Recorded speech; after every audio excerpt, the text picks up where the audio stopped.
Good evening and welcome to Transition Talks Tuesdays. This is our Spring 2025 edition in partnership with Mount Horeb Area School District Transition Team.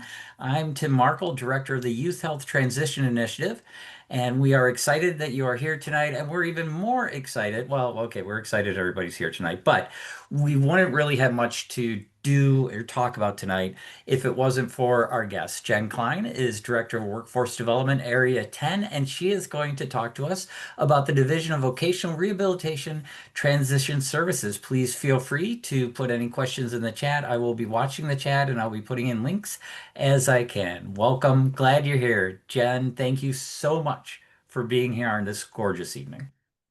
Thank you so much for having me. So good evening, everyone. As Tim mentioned, my name is Jen Klein. I am the Workforce Development Area Director overseeing services here in Dane County and surrounding.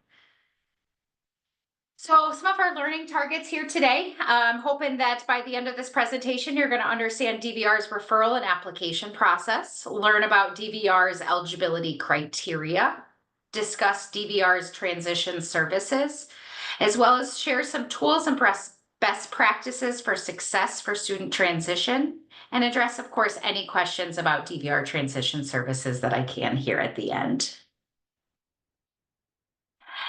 What is DVR? So the Division of Vocational Rehabilitation, we are a federal and state program. We offer individual services to eligible people with disabilities who want to work. We provide training and technical assistance to employers regarding disability employment issues. We also actively engage roughly 18,000 consumers at any given time who are working towards an employment goal across the state of Wisconsin. People always ask, how is DVR funded? So DVR, we are funded 78.7% of our dollars come from the federal government. And we also have 21.3% that are required state match dollars. All right. Bear with my technical. So what is DVR's mission? Our mission is really to help individuals with disabilities find a job, keep a job, or get a better job. We're all about helping individuals with disabilities obtain competitive integrated employment. That really is our mission and the goal. So not only do we work with those VR consumers, we're also working with employers. We want to make sure that we're serving our employers as well as our job seekers, and of course, many of you on this call who would be our partners. So how do you get started with DVR?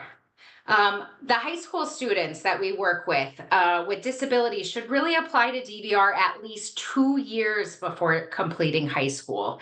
It is really important that you try to refer early. We have a lot right now. Of course, we're almost at the end of the school year, and I'm seeing a lot of seniors walk through our door getting ready to graduate in about a month. Unfortunately, I feel that's too late. Of course, we will serve them and we will get them the best services that we possibly can, but we really want to see individuals 2 years before they exit high school. So it is just important to keep that in the back of your mind when you are looking at referring some of the individuals that you do work with. Do note, for those that are 18 or those over the age of 18 who are not their own guardian, we do need to make sure that we have legal guardianship. So we are required to have the documentation that states that the individual does have a legal guardian in order to move forward. That is because the application process, we do need someone to say, yes, I agree. I really do want to receive DVR services. And in order to do that, we need to have that legal guardian be the one that approves it. Now, if the student is their own legal guardian, that's even better. There isn't any other documentation that we would need, but I want to just make sure that you all know if an individual does have a legal guardian and they are over the age of 18, we would need that documentation. Referrals to apply can be done online, by mail, or in person. I always say online is the best bet. The reason I say that is because we have a really slick system in which those online referrals automatically just get right to us. Of course, if somebody needs assistance, they can always call. We can mail an application. We also have individuals stop by to fill out those referrals. So again, there's multiple different ways, but the online is the most effective because we do get those instantaneously. All right, what does DVR do? So, DVR, we help consumers develop an individualized plan for employment, otherwise known as an IPE. So, in your world, you're doing lots of IEPs, and in our world, we're doing lots of IPs. So, what does that IPE consist of? That individualized plan for employment? I always say it's a roadmap.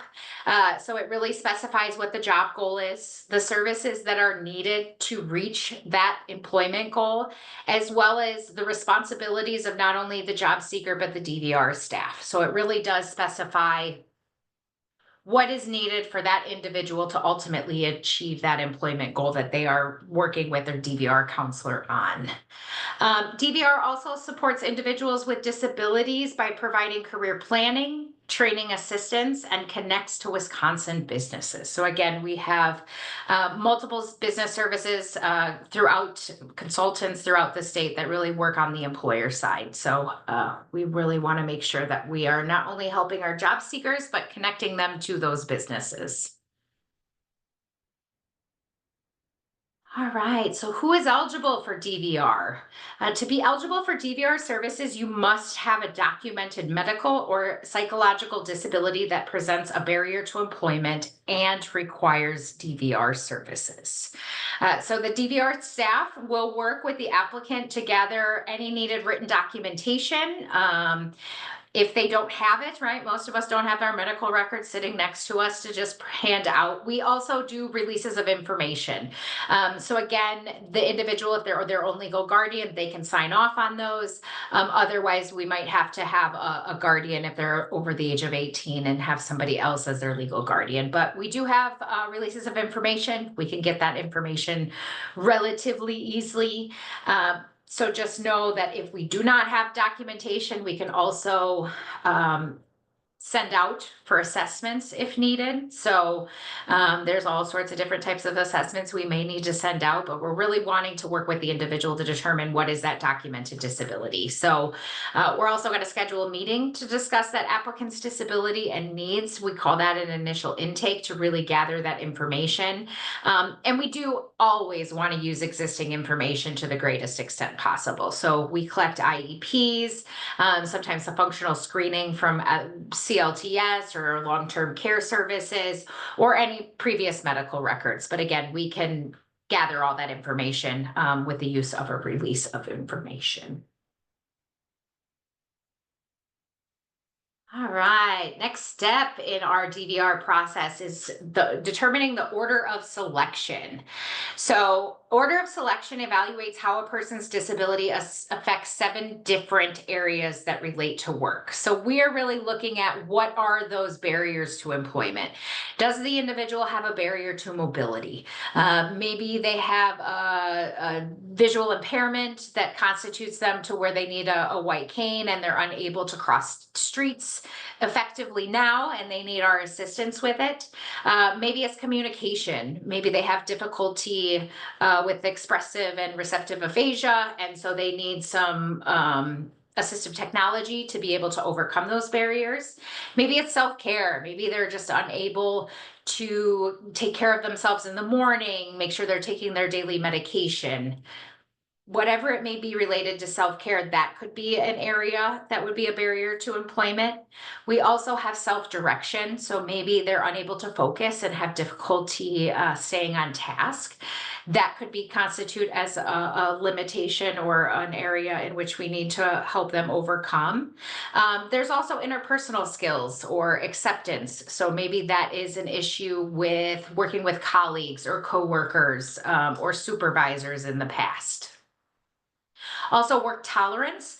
That could be a sensitivity, for example, to a certain environment, or maybe they're unable to stand for 6 hours. So, doing a job that's not sedentary is probably not the best for that individual, as well as work skills. So, the easiest example is somebody that's been a carpenter, we'll say, for the last 20 years and had an incident at work and now needs to go back for some retraining or find a different career path. So we're really trying to explore these 7 areas to figure out what is it that the individual has as far as barriers to employment, and how can DVR help to overcome those barriers? So this is required by federal law. DVR serves those with the most serious limitations first due to a disability. So there are three different categories here in the state of Wisconsin. Category one are the federal law is those individuals with the most significant disability. So they're going to have 4 or more of these areas of limitation. Individuals in category 2 typically have around 3 or less, and then individuals in category 3 typically don't have any limitations and do not necessarily need DVR services to obtain and maintain employment. So we leave this part to the counselor, but it's always just good to know because that individual will get a letter that says, congratulations, you're eligible for DVR service and in which category. So that's why we always like to make sure everybody is aware of the order of selection.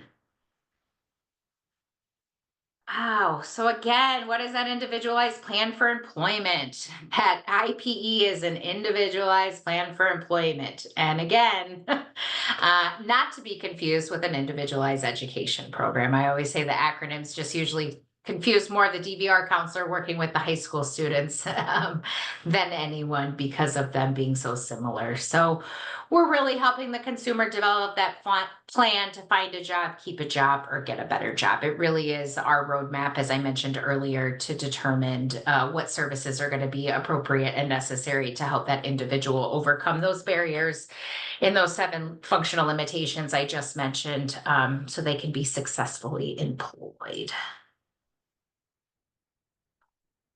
All right, so some helpful tools for transition. So really DVR is there to help coordinate transition services with schools and other partner agencies. We have what we call pre-employment transition services in 5 core areas. So those 5 core areas are job exploration counseling, work-based learning experience, counseling on comprehensive transition or post-secondary educational programs. Work-based readiness training really helps to develop those social skills or what we call soft skills, and then instruction on self-advocacy. So these are really the 5 areas of focus that we in DVR do for those individuals that are in high school, because we really want them to gain some of these experience in order to take those with them. So that way, when they go on to whether it's post-secondary education or straight to the world of work, they have a lot of these tools in their toolbox to be able to use.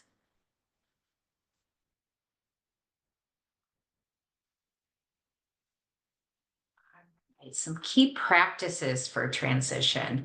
So it is really important if you are working with a school district to make sure that you invite DVR to the IEPs or allow DVR to provide technical assistance for students with disabilities who may not be DVR consumers but are considering applying. So a lot of times we get invited to IEP meetings for individuals that maybe parents are, trying to go between the 4 different systems that they're working with and don't really understand, right? We can talk about DVR, but sometimes it's nice to ask a DVR counselor to actually go to those meetings, help them understand what are some of the services that we might be able to provide, and how can we help their child. So we do ask to go. A lot of times too, we want to make sure that we're working cohesively so that way the goal is together is both the same, right? We want to make sure that what the school's doing to provide all the wonderful school services the school provides, what DVR is providing is really a collaborative effort to eventually, I always say the school is handing off the baton to DVR, so that way we can help them achieve that employment goal once they are done with the secondary school district. So it's just really important for us to collaborate and work together and attend those IEPs. We also want to offer employment planning consultation through DVR, which can be provided again for any student with a disability. So just making sure that career exploration, or maybe there's something disability related that the DVR counselor has an expertise in and would know, maybe we want to explore this employment, or maybe based on these limitations, we really need to consider how can we overcome those, and are there any technology aids and devices or something that could assist while they're still in the secondary education. And of course, DVR vocational counselors schedule and attend regular meetings with the high school. So we do have liaisons, especially in Dane County, but across the state, we have liaisons that do work with each one of the school districts. So that way there's not 5 different DVR counselors coming into a school, right? We usually have set aside days. So I know a lot of my team members have one day a month that they're going to the school. The transition team knows that they'll be coming, and then they kind of plug in as many individuals as they can within that time frame that they're going to be there. And do keep in mind, we're not trying to say get all the IEP meetings during that time frame. We're going to come on those separate days for that, but it's really to meet with those students. Some to just check up in, how's the plan going? Are we on track? Do we need to make any changes? Other is, let's talk about DVR and help you understand why you should apply and what great things we can do to help you.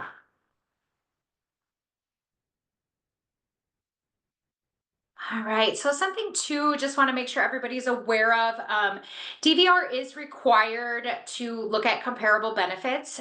So we must also look at other sources in the community before using DVR funds for services. So some examples is financial aid. A lot of people come to us and say, hey, I'd really love some training assistance.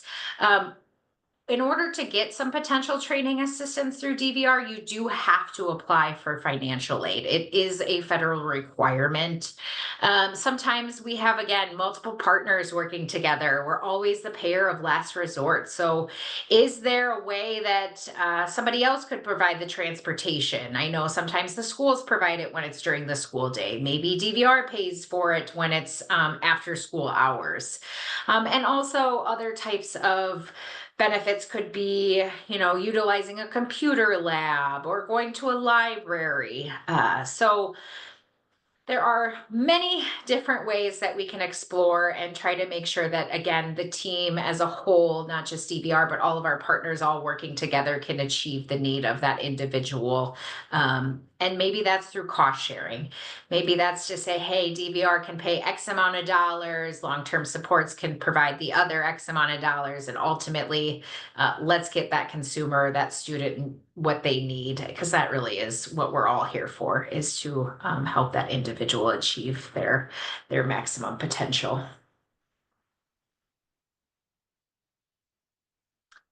All right, so I always start sometimes with saying, what are our programs about, right? Because nobody likes to talk about the end goal. But really, we are all about competitive integrated employment. It's really, really magical when somebody is successfully employed and when we can say, hey, we're closing your DVR case successfully. That means that we've all worked together. The consumer, the student has worked hard and they have achieved their goal. So, again, integrated meaning the most a setting that enables an individual to interact with persons without disabilities to the fullest extent possible.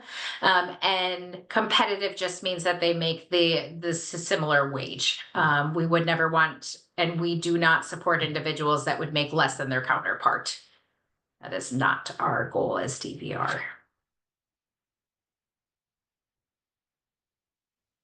All right. So again, that successful closure. How do we know if somebody's a successful closure?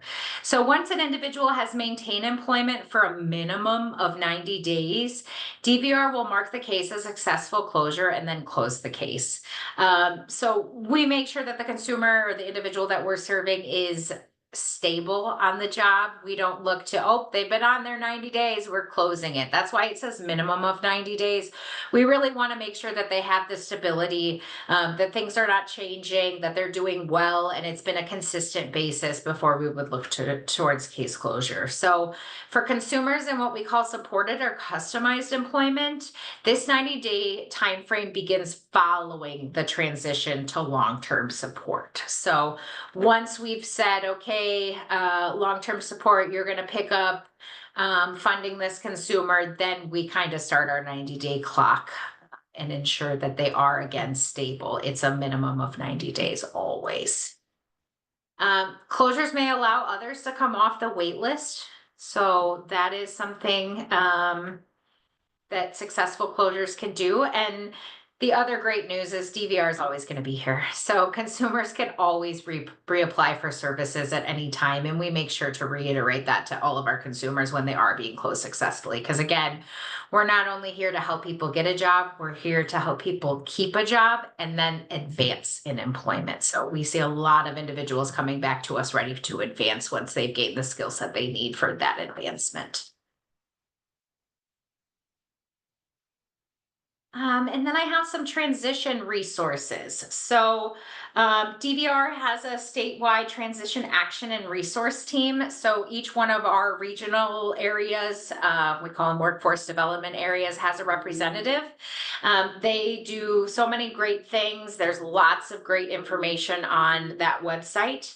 I talked a little bit earlier about how every school has a DVR liaison. So we have a list that's available out to the public, which is good. So if you're wondering, okay, I have no idea who my person is to contact, you can go to that list and it will show you who to contact within DVR that is tied to that school and the best point of contact. We also have a wonderful transition action guide. So this has recently been updated and it is phenomenal.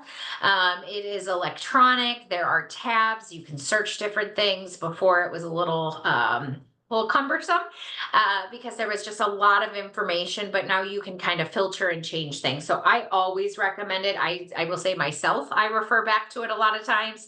It talks a lot about roles and responsibilities and really what to expect, right? What can I expect from DVR in this kind of situation? Or what can I expect from Department of Public Education or the different entities? So please check them out. And I can always send those to Tim afterwards as well, so he can get that out to the team and post that.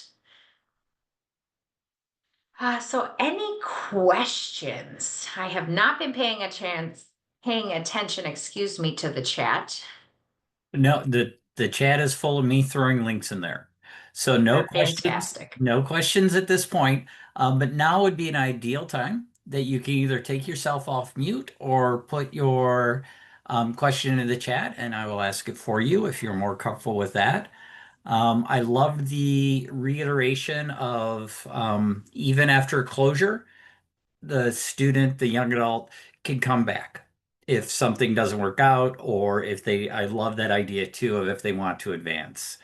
Those are two of the highlights from that I had tonight. Along with, can you just talk briefly, I mean, you mentioned with higher education, the need for students to first apply for financial aid. Does DVR help with any post-secondary employment or training or skills building if that student would be eligible for financial aid? Yes, DVR does. It's not necessarily contingent upon being eligible for financial aid. It's really Okay. ultimately about that employment goal. So, if the employment goal requires that further education, whether it's bachelor's degree, associate's degree, technical degree, DVR would look at some assistance. We do, of course, have policies surrounding what we can pay.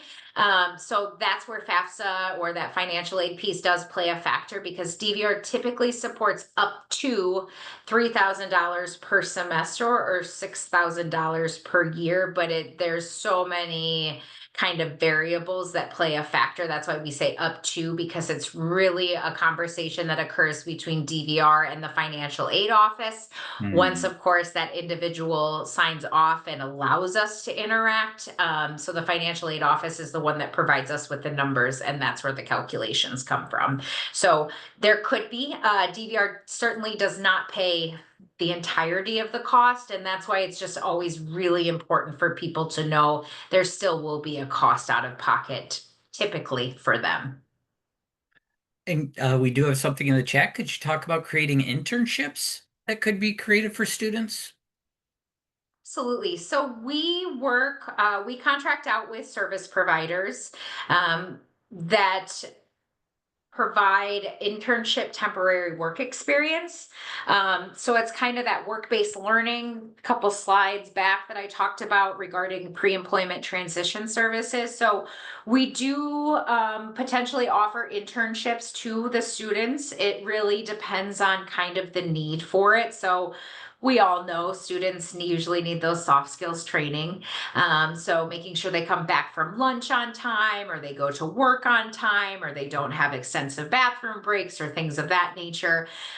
So we do that. It just kind of depends. Right now, unfortunately, in the Dane County area and in a lot of honestly places across the state, there are situations where our service providers have extensive wait lists.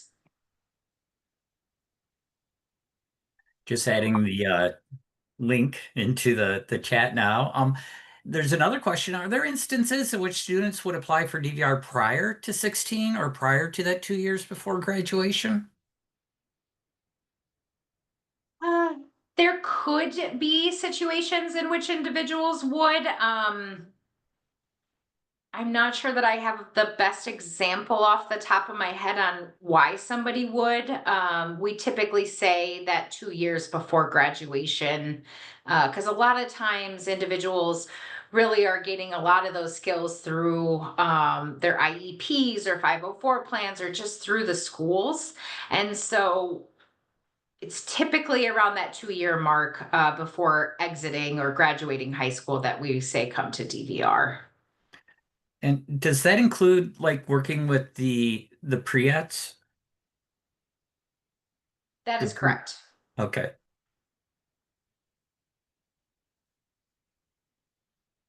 Other questions in the chat, please, or feel free to unmute, raise your hand, um, put a balloon up. I don't know. There are just various ways to get my attention would work. One more question, sorry. Sure, Molly. I've heard that DVR has some kind of like driving simulator for students who are considering driver's ed. I feel like it's been more of a rumor than confirmed. Could you talk about that and how you support that, the driving barrier or transportation barrier for students? So that is a good question. So DVR does not have a driving simulator. There are vendors that we contract with that may have them. Driver's ed is a very tricky conversation because it could potentially be something that DVR provides. However, it is not something DVR always provides because it really depends on the individual and their disability related needs. So I wouldn't want to give a kind of a general statement because it really is a case by case basis and it depends on the individual and what their barriers to employment are. Thank you. That's a great question. Thanks for asking, Molly.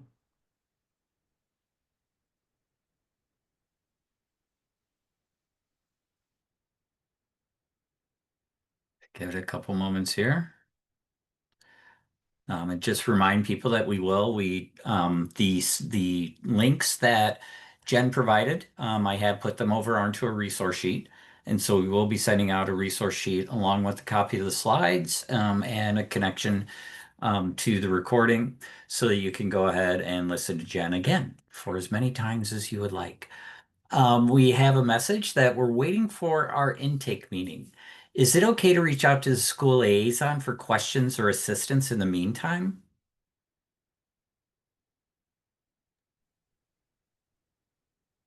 You ask that question one more time. They're waiting for the Sure. intake So meeting. waiting for the intake, is it okay to reach out to, I'm assuming they may have just learned that they have a school liaison.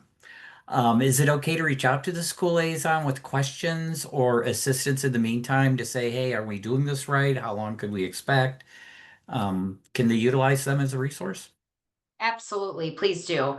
Because if it's again, like I said, we have quite a few exiting seniors that we just received referrals on. So those are processed slightly different because of the way that we're set up. However, please always go to your liaison first and foremost because they will be able to at least point you in the right direction. So I do encourage that. Thank you. And how long is a wait list typically? So Molly, for clarification, are you asking about a service provider wait list? Oh, good point. Or the wait list to get services. Okay, service provider wait list. So it's really going to depend on the county and it's going to depend on the service. So I mentioned already we have an extensive wait list in Dane County, and with student work-based learning, which is what we provide to our students, it is extensive. So again, this is our service providers that have the wait list, not DVR. So I just want to make sure that it's understood that we don't necessarily have any control over it. It's a matter of staffing, and I mean, just there's a complexity and a lot of variables involved. But typically right now I am seeing wait list ending in anywhere between August and the end of September.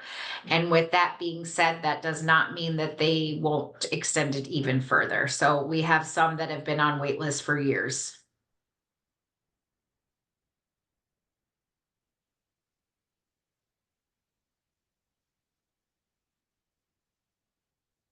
I want to ask a question, but I certainly don't want it recorded.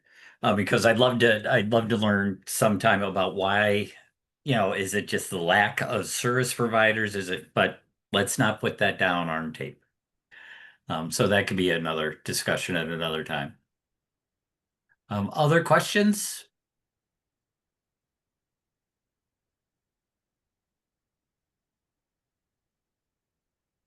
I just want to say I appreciate the question being asked, because I think this is the hardest thing for counselors, vocational rehabilitation specialists, for anyone to have conversations on, because again, it is completely outside of DVR's control. It is the service providers that have the wait list. So individuals sometimes think, oh, I'll just go to DVR and get a summer internship. We get that a lot, especially right now. And we just don't have those service providers to do those summer internships, and it makes it incredibly difficult. And I know part of that, I mean, part of it is a workforce issue, is the service providers don't have the people that they would like to have employed, trained, and ready to go. That's a process that takes time. We do have another question. If you have a graduate of a school, can they still use the school liaison, or once they're graduated, then they have to go directly to DVR? Still reach out to that liaison. They will probably refer you again. They would refer you to someone else that is touching that case. You could also feel free to reach out to me directly. I know my information will be in the slides as well, and I'm happy to share that. Sorry, instead of staring at questions, let me give you my contact information. No problem, because that's great, Jen, because I hadn't seen it before, so I'm like, oh, I got to reach out to Jen. So no, now I can make sure that that's added then to the resource sheet too, for people. Other questions?